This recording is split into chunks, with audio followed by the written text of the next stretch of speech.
Well, good morning, church.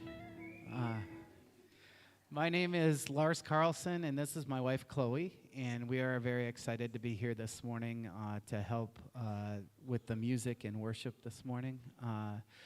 And when given the subject matter that we're going to look at today, I was very excited about it. It's back to the basics of what church is all about. I strongly believe that two of the greatest gifts that God gave us were, first of all, the gift of the Holy Spirit that empowers everything that we do.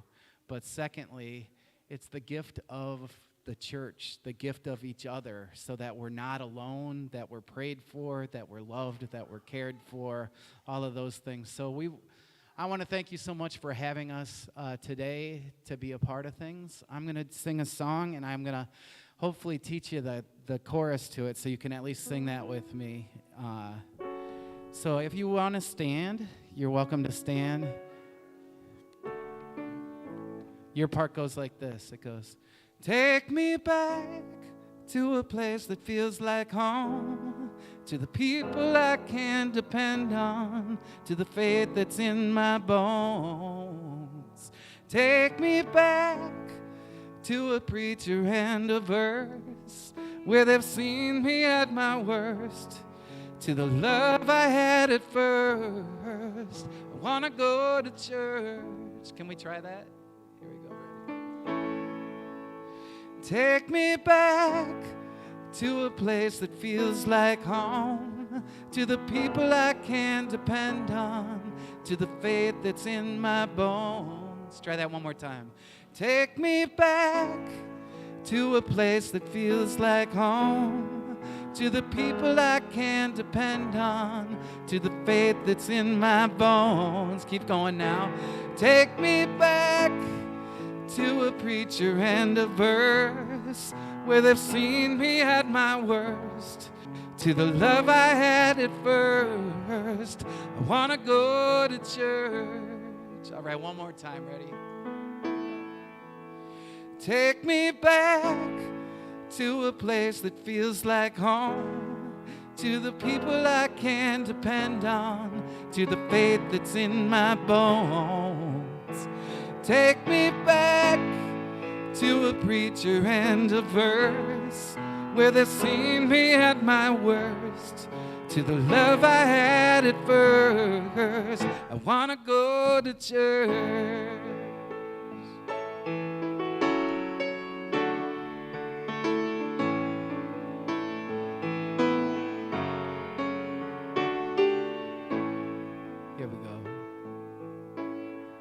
Was a time that I swore I would never go back. I was blind by the truth, didn't know what I had. I was running, I was searching, but every place I turned for healing left me more broken than the last. Here we go. Take me back to a place that feels like home, to the people I can depend on, to the faith that's in my bones. Take me back to a preacher and a verse where they've seen me at my worst, to the love I had at first. I want to go to church.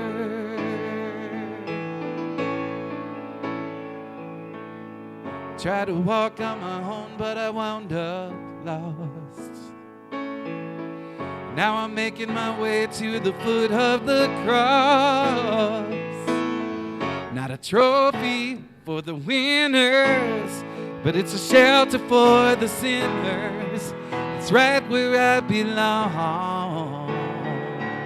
Here we go, take me back to a place that feels like home, people I can depend on, to the faith that's in my bones. Take me back to a preacher and a verse where they've seen me at my worst, to the love I had at first. Wanna go to church. Wanna go to church.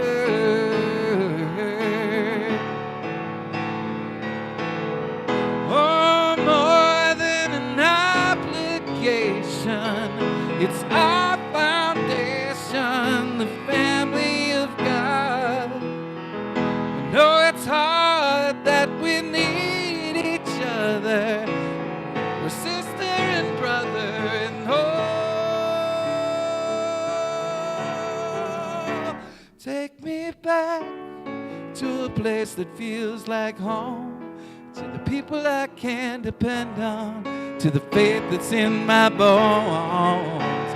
Take me back to a preacher and a verse where they've seen me at my worst, to the love I had at first. Wanna go to church, wanna go to church, wanna go, I wanna go, I wanna go, I wanna go, I wanna go to church.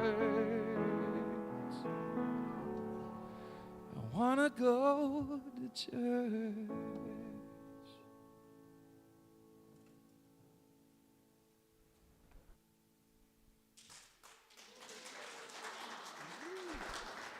Strong Elton John vibes this morning. Lars, it's so great to have you. You can take a seat. Good morning, everybody. One more time. Good morning. Good morning. I need extra energy today because the weather's not giving that to me. I thought Fool's Spring was in March. Apparently Fool's Spring happens in late May as well here in Minnesota. I was not anticipating having to wear flannel in May, but this is what it is. So, good morning. It is so good to be with you. My name is Jeremy. I'm the pastor here at the Grove, Cottage Grove, and we are a brand new church that seeks to grow goodness. And so we hope that every interaction that you have with us, whether you're in the room with us this morning or you are watching online, we hope that it is deepening curiosity and sense of awe in your life. Oh, this is my, okay. No, it's your... All right. Hi, I'm Anna. All right, so there is an insert in the handouts, and there are ways to engage with the Grove, whether you're interested about the children's ministry, events, baptism, Grove groups. I heard there's men's Grove group, so I'm making it my mission to make a women's Grove group. And then there's also there's also an area of people you want to pray for and just to connect with the Grove. Can I have that? I forgot mine in the back. No, the other thing. I'm going to have you, while you got this out, while I don't have mine, I'll have you turn to the back because we have announcements on the back. 3 of the most important things that you need to know in the weeks that are coming up. Really, this is going to be shaped around what is coming up next weekend. So next weekend is Memorial Day weekend, and what that means is we get to move outside for Sunday worship. Woohoo! Yeah. Yes? Is this exciting? Yeah. June is crossing her fingers. Fingers crossed. Yes, the nice thing is we have this beautiful building that we can move into if it's not great. If the weather's not great. We're going to do our best every single week over the course of the summer to be outside. That means a couple things. First of all, it means that we're going to have some additional setup to do. So we've already had a handful of people who've said, I would be willing maybe once a month even to show up a little bit early at 8:30 to help get the stage and stuff ready. If you are interested in getting on that list, maybe once a month helping us out with that, hopefully we're able to get a system after a couple weeks that makes it go really fast and easy. If you'd be interested in collaborating with that, I'll have you take out your worship insert and put on the back volunteer opportunities, and then maybe even put setup or outdoor setup or something like that. A second thing is that next weekend we are doing Bring Your Pet to Church Sunday. All Woohoo! right. Again, this is dependent on us being outside.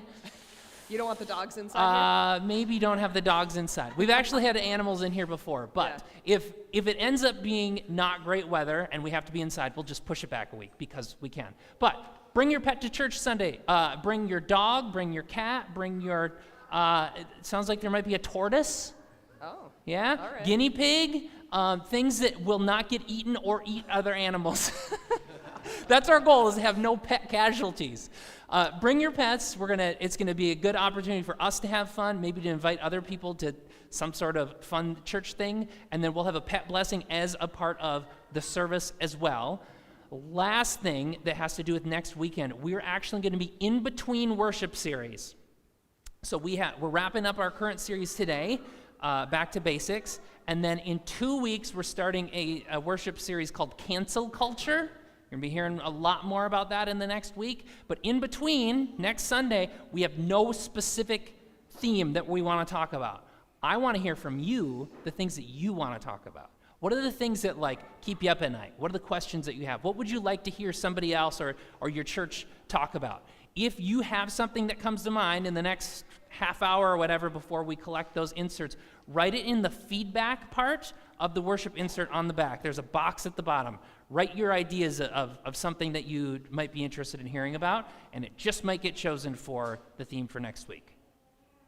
Well, I don't know about you, but my daughter is making it her personal mission to bring her hamster next week. It'll be, so if you see a ball rolling around, that'll be Peanut Butter Cup. So speaking of children, we love children here. So we have crayons in the pews. We have coloring sheets, and then we also have a space over here where the children can go play, make noise, and then we will also be excusing the children about halfway through to go out with one of the volunteers for Godly Play. Yeah.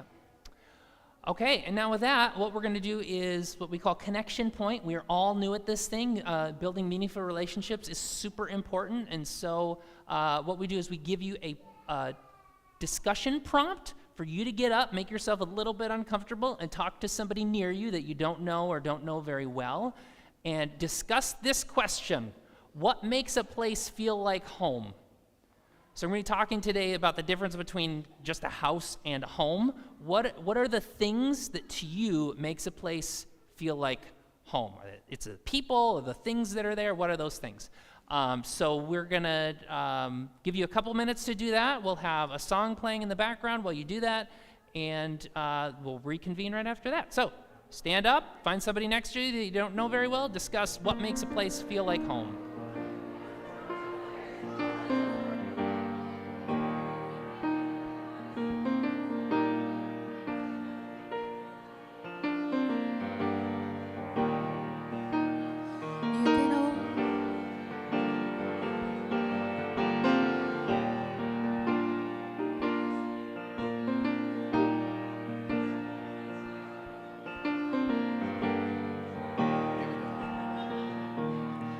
You can hold my hand when you need to let go. I can be your mountain when you're feeling valley low. I can be your street light, showing you the way home. You can hold my hand when you need to let go.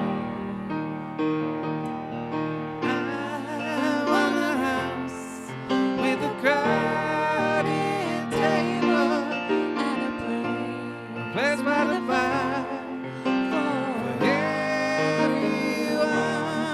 Let us stay on the world while we're young and able. And bring us back together when the day is done. If we want a garden, we're gonna have to sow the seed. Plant a little happiness, let the roots run deep. If it's love that we give, then it's love that we reap. If we want a garden, we're gonna have to sow the seed. I want a house with a crowded table, And a place place by the fire.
All right.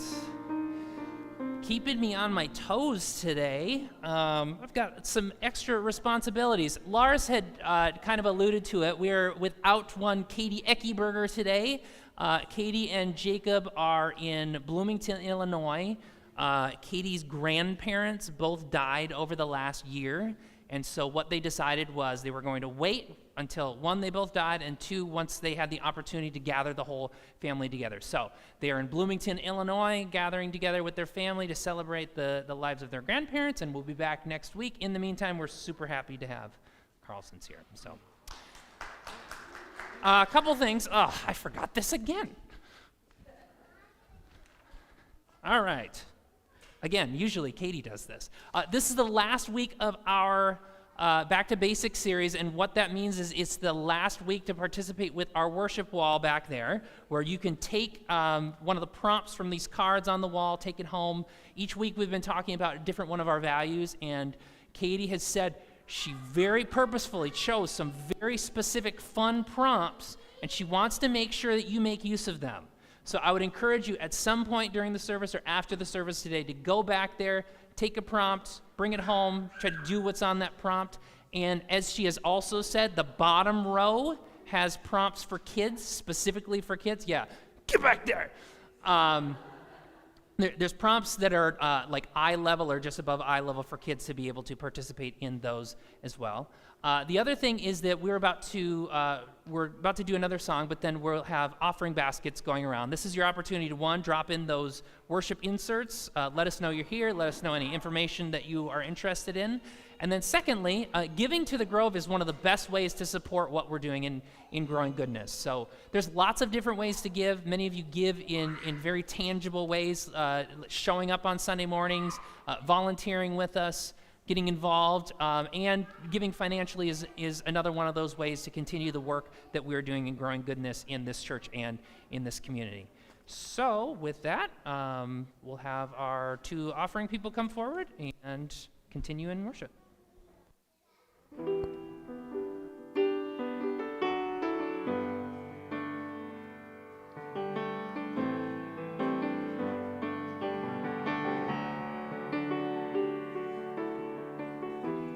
All throughout my history,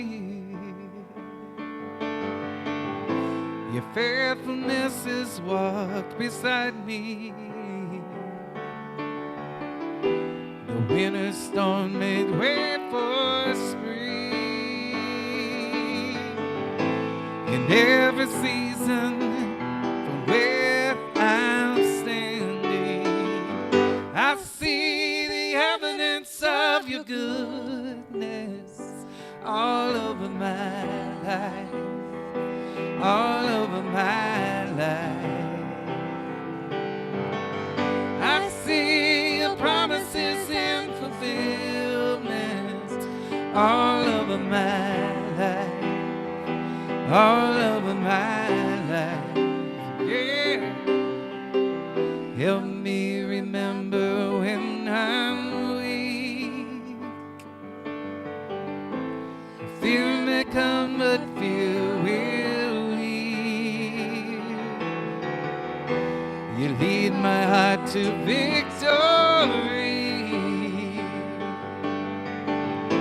You are my strength, and you always will be. I see the evidence of your goodness all over my life, all over my life. Yeah, I see your promises in fulfillment all over my life, all over my life. See the cross, the empty grave, the evidence is endless. All my sin rolled away 'cause of you, oh Jesus. See the cross, the empty grave, the evidence is endless. All my sin rolled away 'cause of you, oh Jesus. Oh.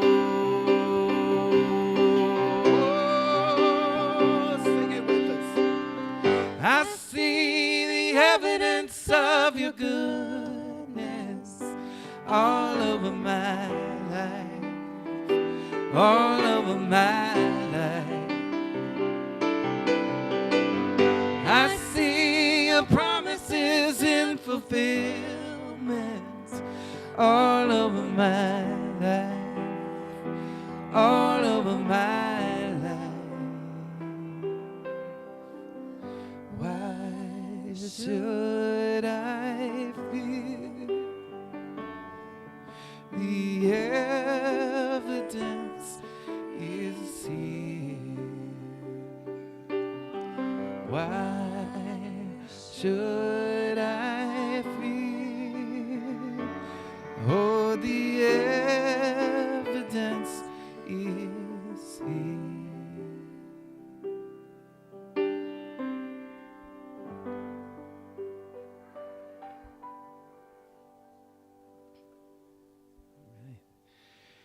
And now, oh, thank you. All right. Yeah. I tell you, I love hearing the kids in worship. And now they have a very special time planned for the kids called Godly Play. And we're going to invite them to go to Godly Play and sing Jesus Loves the Little Children. Jesus loves the little children, all the children of the world, every color, shape, and type, they are precious in His sight. Jesus loves the little children of the world.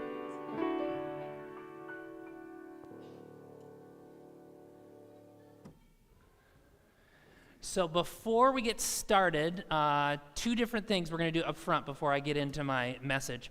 First of all, if you were here last week, we had a few issues with the projector.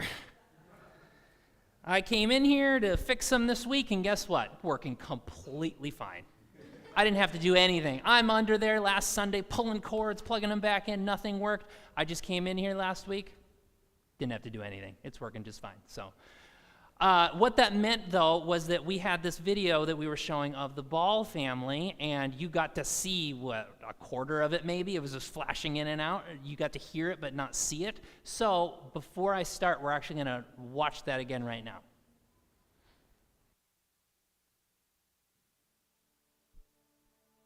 So we switched to the Grove in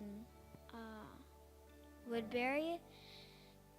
And we heard about this church, and we're like, it's closer to our house. Let's try it out.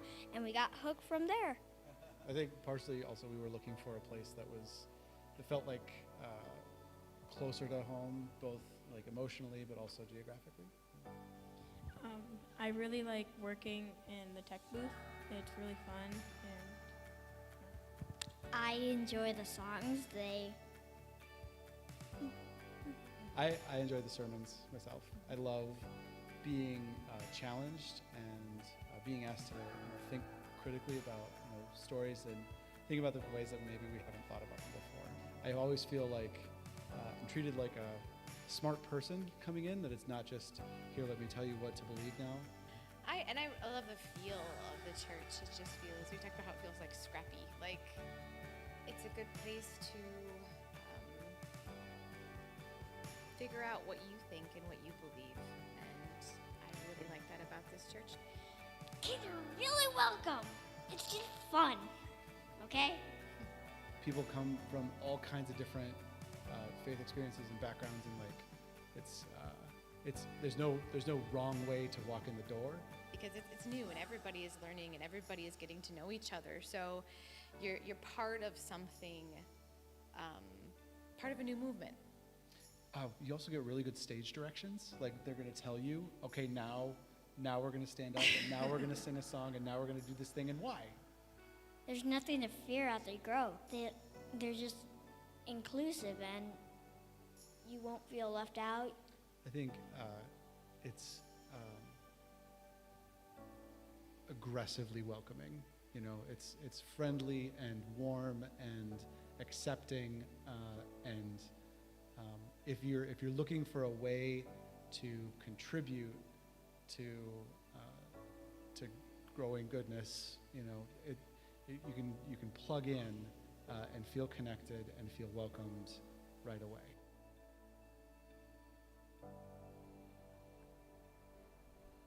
Let's give the balls a hand. So the balls came in last minute to do that video because I had someone else pegged for that video. And his name's Warren Samuelson. Warren's not here for me to embarrass him today. But I asked Warren, I texted him and asked him if he'd be willing to do it. And I described what the whole process was going to be like. I didn't hear back from him. So then I saw him a couple days later and said, Warren, did you get my text? Yes. Okay, I'm guessing because you didn't respond, you're not interested. To which he said, my plan was to ignore you until you stopped bugging me.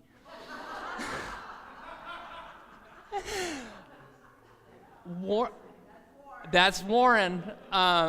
So I stopped bugging him. However, what Warren contributes to this church is exactly what we were talking about last week, getting involved, like cultivating the common good by doing something with your hands. Warren does stuff with his hands, including building this little free pantry right outside this door.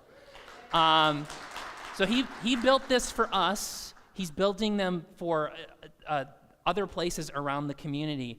You need to stand out there with him and have him tell you about how he constructed the door to close on its own. It's just brilliant stuff that only Warren would be able to think of. So I wanted to acknowledge that, and I guess I won't be able. I'll wait till next week to embarrass him in a different way. All right, well, we're not here to talk about that today. We are here to talk about home. How do we create home? What's the difference between a house and a home? Before we moved to Cottage Grove, my family lived for 4 years in Richfield. And we moved to Richfield. This was our first house. We were super excited about moving to Richfield. We liked the community. We were moving there also to start a new church. And our first house was this little old rambler with a yellow door. It wasn't particularly unique. If you know anything about communities like Richfield, what they were is they popped up after World War II because people coming back from World War II needed spots to live. So they built these houses as quickly as they could, as cheaply as they could. Some people say, oh, that house, it must have good bones. No, it did not have good bones because it was just like thrown up. Our house was almost the exact same as the house next to ours and the house next to that and the house next to that. This house was not super unique, but this was our home. For 4 years, we worked tirelessly, spending money and blood and sweat and tears to make this house of ours into our home. We moved here when Chloe, our oldest daughter, was about 18 months old, so she had no memory of living anywhere else. Our 2 younger daughters, Bria and Madeline, were born in this house. So this was not just a house. This was not just a rambler with a yellow door in Richfield. This was home for us. And then 3 years ago, this opportunity came up that eventually became known as the Grove Cottage Grove, an opportunity to move to Cottage Grove to help to start this new church for this community. And 3 years ago this month, we packed up our family, we packed up everything in that little old rambler with the yellow door, and we moved to Cottage Grove. Because the housing market in Richfield was really good, it meant that we were able to move up.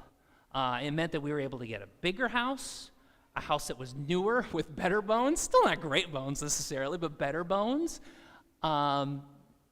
It was much newer. So we had all of these great things going for us in this move, including this amazing opportunity to start this new church in Cottage Grove. But our oldest really struggled with the move.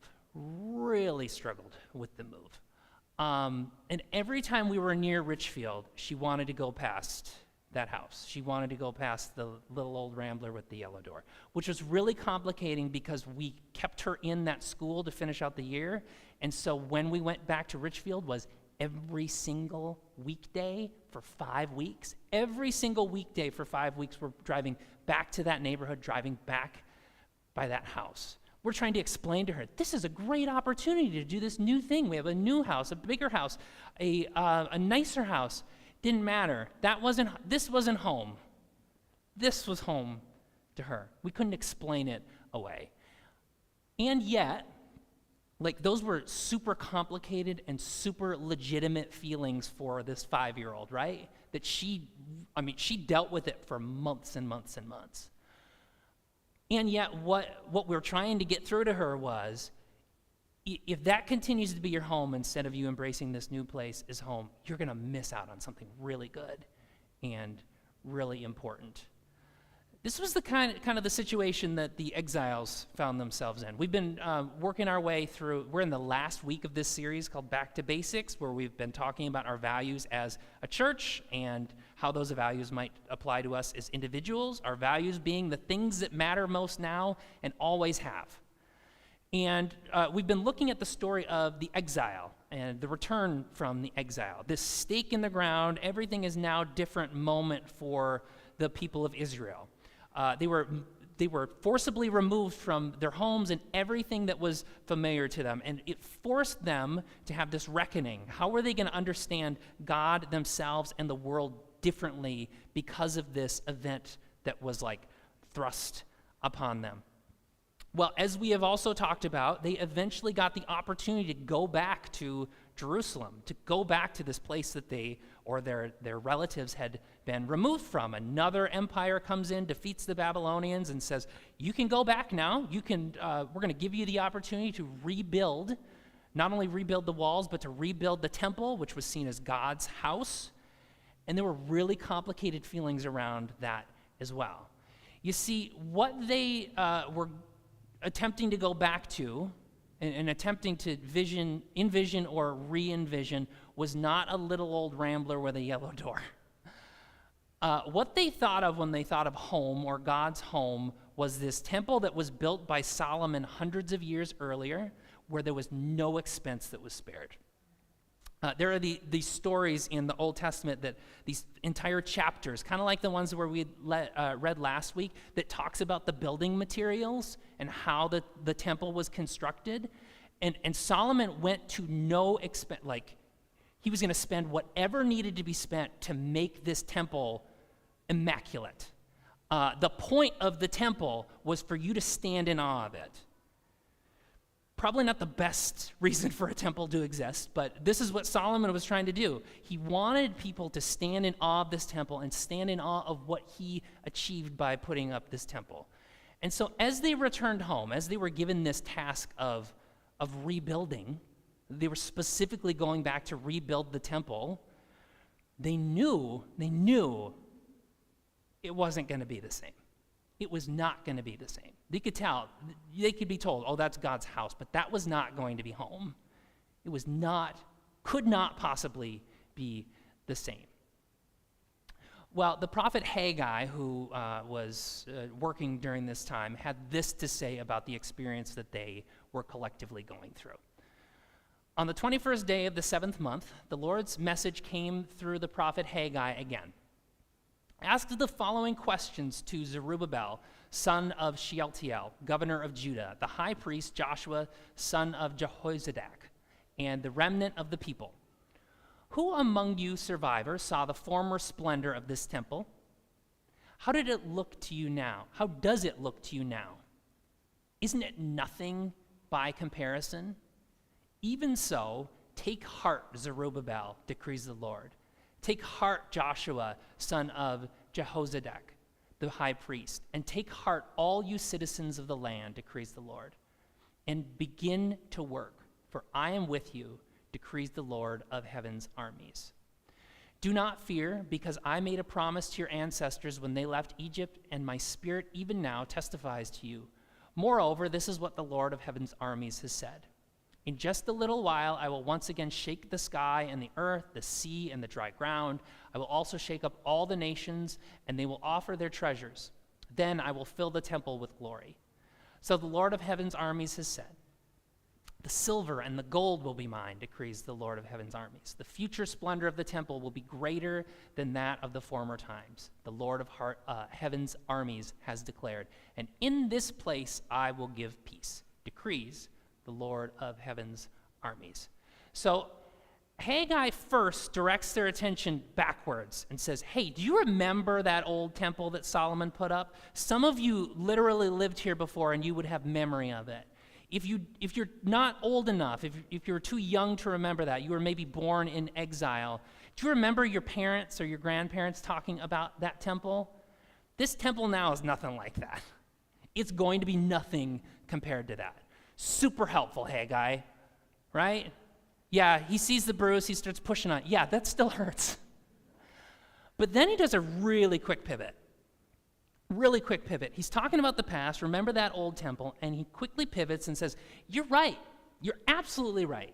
This new thing is not going to be like that. It's going to be nothing compared to that.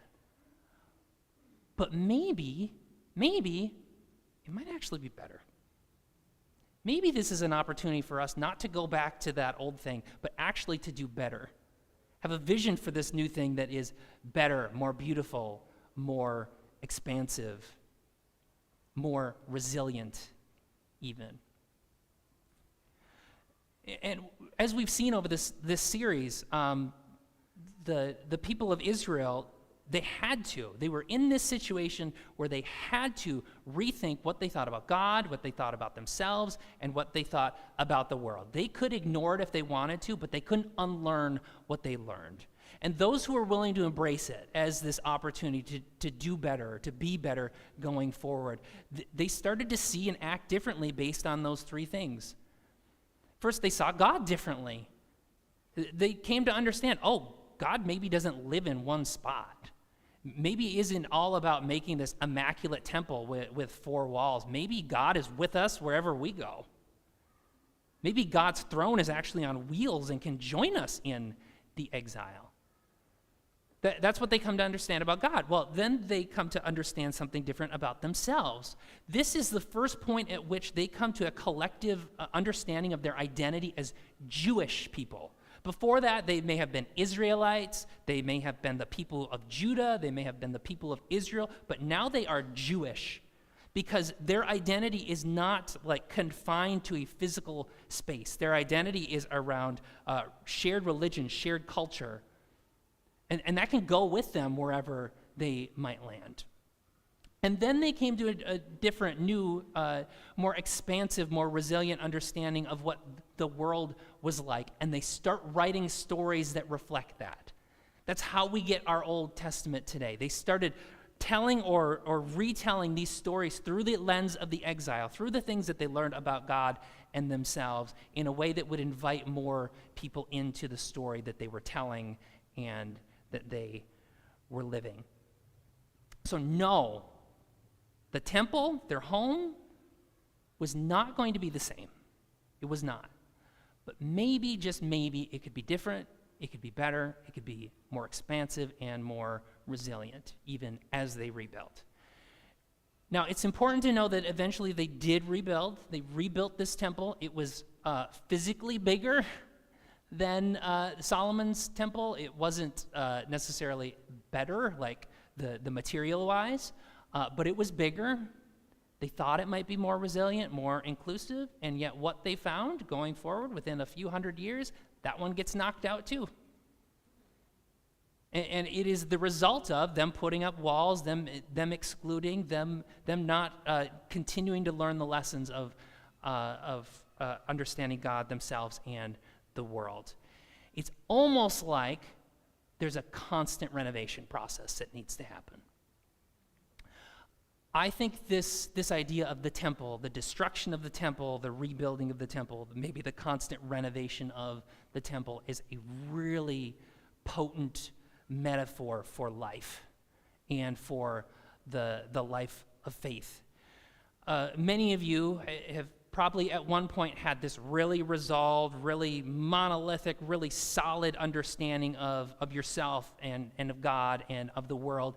And maybe that provided something of comfort to you, something of security to you, something of identity to you even.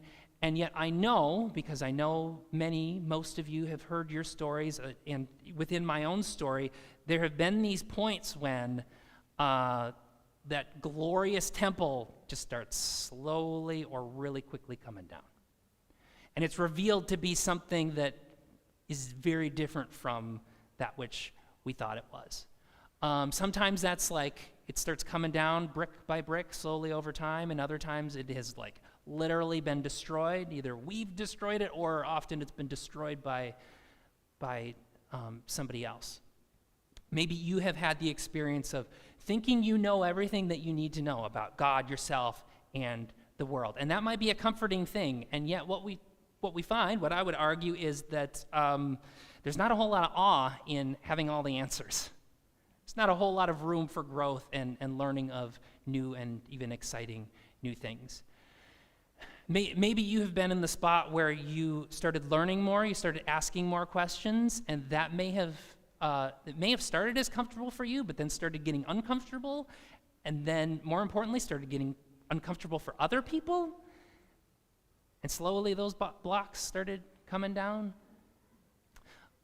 Maybe you were put in this situation where you were fine, but someone else, some system or somebody who has power or authority made things really uncomfortable for you, made it to feel like you are not to be a part of this home. And in fact, we're going to put walls up around it to make sure that you know that you are not welcome in this space. Or maybe, I'm going to mix metaphors a little bit, you have found yourself in this house that was really comfortable for a long time, and suddenly the walls start closing in a little bit, and it feels less and less like home.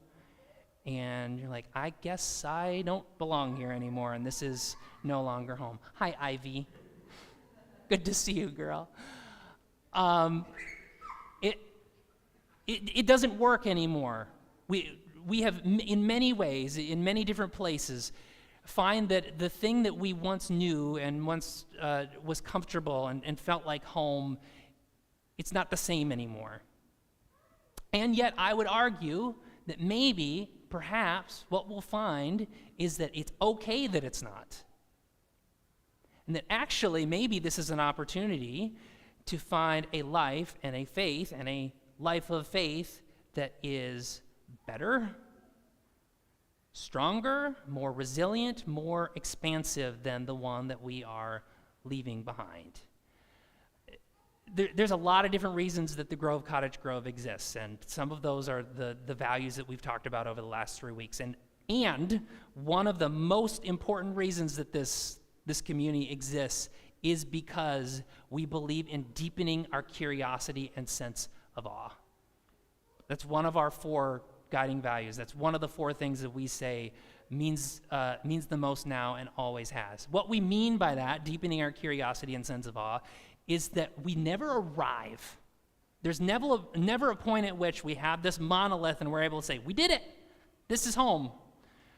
We're constantly constructing and reconstructing ourselves and our faith and our life with the belief that as we do that, as we ask questions, as we kind of push the boundaries, we're going to be better for it. And that actually settling in one spot, becoming convinced of all of these things, believing all of the right things, it's not good for us, and actually it's kind of boring. That would be my argument. And instead, as we deepen our curiosity and sense of awe, we get to use our brains. We get to put our God-given brains to work and say, what if we imagined our lives, our faith, our church, our world to be more expansive, more beautiful, more resilient even than we possibly could have imagined before? I would never say that COVID was a gift. 1 million people in our country died of COVID. Have at least 1 million people in our country have died of COVID. I don't actually know the numbers worldwide, but it's several million people have died of this disease. So I would never say that COVID is a gift. However, thank you for the boo. However, there's like downstream consequences, right? And one of the downstream consequences of COVID has been that there was a period of time in 2020 where we didn't go anywhere. We didn't drive anywhere. And you know where we especially didn't drive? Richfield. We did not drive into our old neighborhood. We did not drive by that little old Rambler with the yellow door. And what it meant was that we were able to have that time and distance and our 5, then 6-year-old, was able to see, oh my goodness, this place, this house, this community, this is actually home now. It's actually really good. Again, I'm not going to say that COVID is a gift, but there's downstream. And it was, this pandemic was not a gift. I'm working around the word. And there's been downstream consequences. And I know that for many of you, there have been downstream consequences. And the consequences, many of the consequences have not been good, but some of them have been good. Because it has forced you to think through, how can I do things in a more expansive, more beautiful, better, and more resilient way when it comes to both life and faith. I know some of you stopped going to church because these pandemic times made you realize, I need to find a place that actually fits with who I am and fits my values. I know that some of you started going to church because of the pandemic, because you realize there's things that I've needed that I am now incredibly aware of. I need meaningful relationships. I need good things for my kids. I need an opportunity to contribute to our community becoming an even better place to live. That was the result of being put in a situation, I would argue, a stake in the ground. Everything is now different situation that was not our choice. And faced with that, rather than saying, we're going to go back to normal, and we're going to rush back to normal, instead you have said, what's most important now that always has been? And maybe we reorient what we do, what we think, how we act, who we relate to based on that, because maybe that new thing won't be the same, but will actually be more beautiful, more resilient, more expansive. So as we've done this whole series, we're going to wrap up with 2 different things. The first one is an icon reveal, the last of the icons finally going up on the panels just outside the worship center here. And this is the icon that represents deepening our curiosity and sense of awe. This is a brain that is also a question mark. You see that? Deepening our curiosity and sense of awe is that we use our God-given brains. Like Greg said, we treat you like you're smart because you are. And using our God-given brains sometimes, often leads to more questions than leads to answers. And we are here for that. And we're going to do that and engage in that together. This is a place and a community where you are able to do that without reservation. And then also, we're going to hear a story of connecting to this value from Melinda Wilder-House.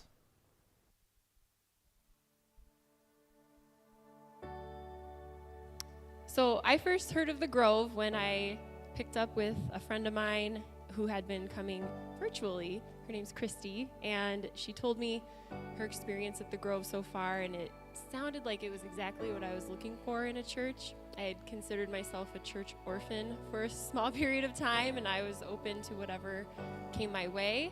As soon as I walked in the door, I felt like I had found a home in a church. It just was a beautiful place, a beautiful space, and I was welcomed right away. Sunday mornings now, I truly look forward to coming to church. I look forward to sitting in a pew, and the whole experience that the team puts on, the music is absolutely beautiful, touches my soul every time. But every week, I come knowing that something that I believe in is going to be strengthened, and also something that I believe in is going to be questioned in a really healthy way.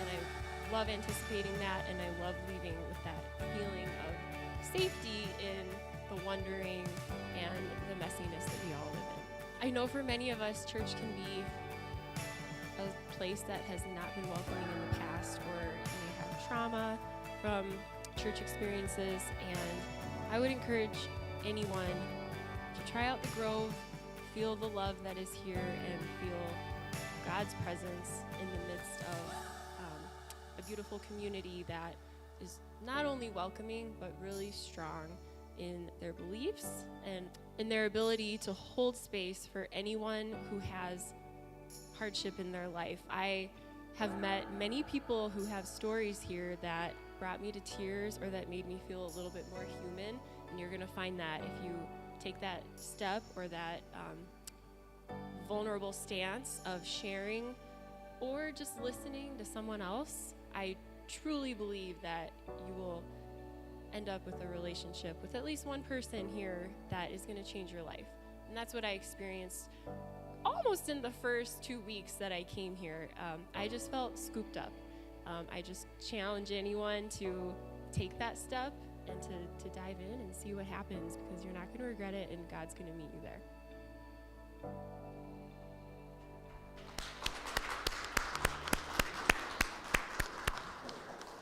As we come out of a pandemic, what could matter more now than always has than deepening our curiosity and sense of awe? We are not going to look back longingly. We're not. I'm telling you, as the leader of this thing, we're not going to look back longingly. Instead, what we're going to do is we're going to continue to look forward, dreaming of what might be different, what might be better, how our faiths and ourselves might be more resilient, more expansive than anything we could have experienced before. So may that be so. Now we will close in worship.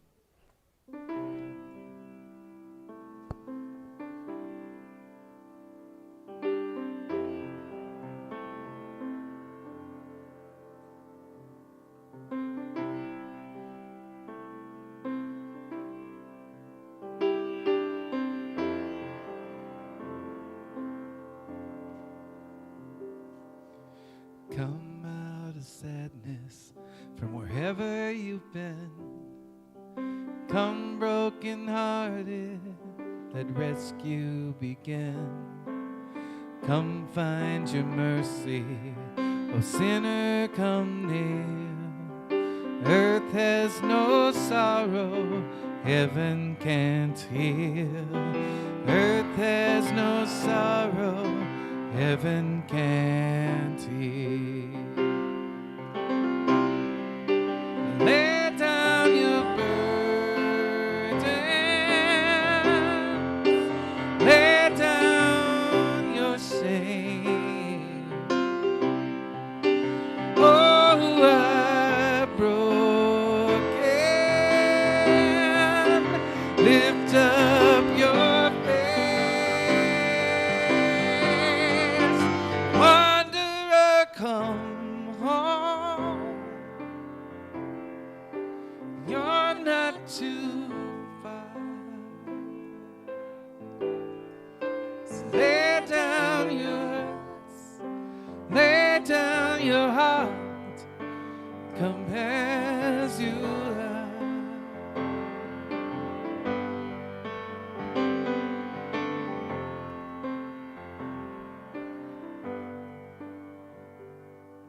There's hope for the hopeless and all those who stray.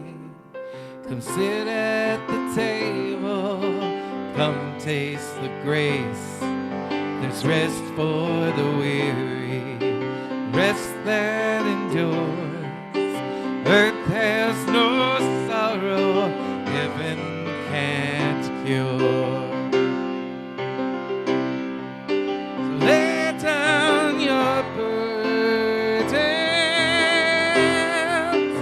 lay down your shame. Oh, who are broken, lift up your face. A wanderer, come home. You're not too far. Lay down your hurts, lay down your hearts, come as you are, come as you are, come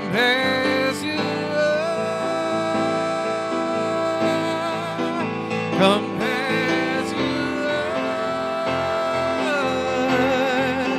fall in his arms, come as you are.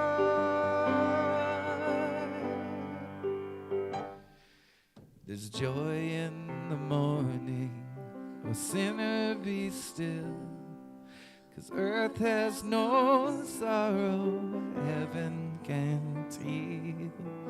Earth has no sorrow heaven can't heal. Lay down your burdens. So lay down your burdens. Lay down your shame. All who are broken, lift up your faith. Wanderer, come home. You're not too far. Lay down your hearts. Lay down your hearts. Come as you are. Come as you are. Come as you are.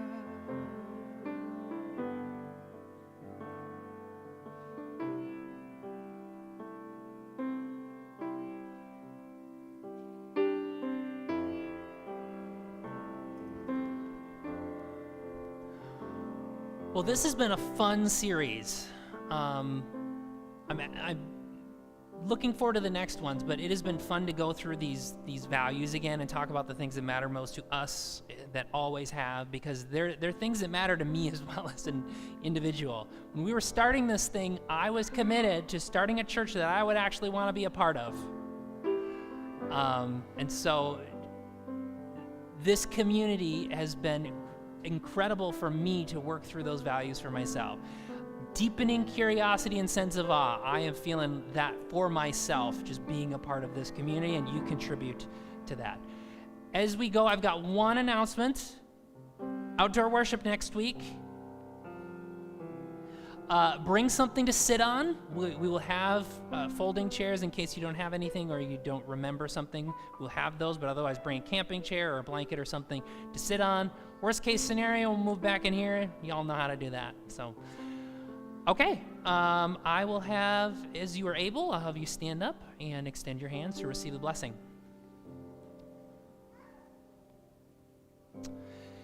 As people of faith, those placed in a situation we did not choose for ourselves, a stake in the ground, everything is now different moment.